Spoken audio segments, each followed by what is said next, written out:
let's head back to the voicemail of Truth and Reason.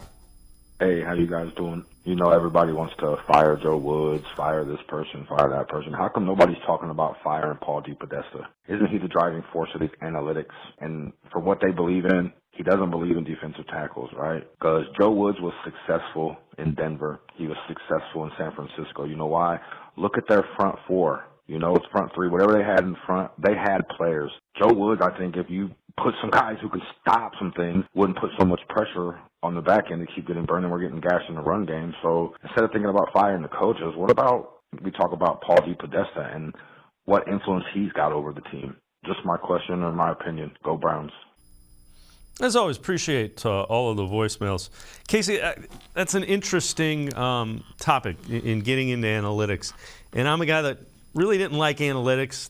Talked to some people, and the way analytics was explained to me, the guy that I was talking to said, Dave, when you buy a car or make a big decision, do you do research? And I'm like, well, yeah. You look around. He said, all analytics is data. It's up to the coaches and the staff to figure out what exactly they do with the data.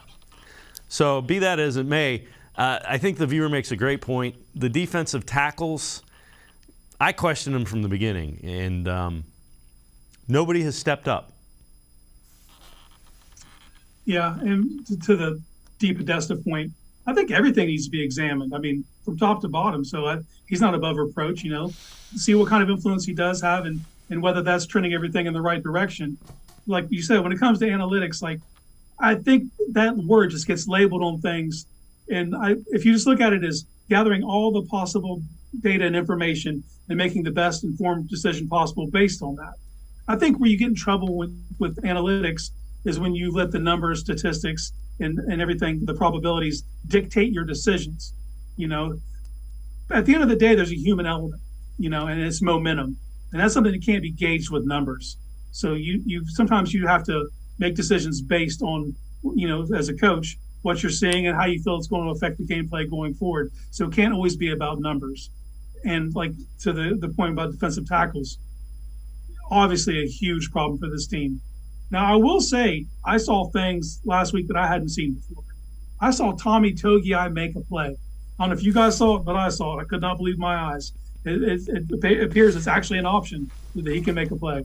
You know, Alex Wright made 2 outstanding run stops. You know, some of these players are starting to come along, but they need that light to get flicked on a lot faster. They need people those are the rotational pieces. They need starting defensive tackle play, and that's something this team hasn't had yet.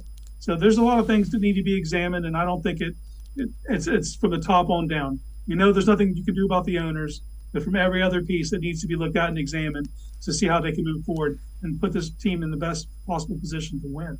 Yeah, and what I want to see from defensive tackles is I want to see them absorb defensive linemen so our linebackers that are fast can run. I haven't seen a lot of that, and that's – I know there are certain, you know, there's 3 technique and, you know, go get on a lineman so your fast linebackers can make plays.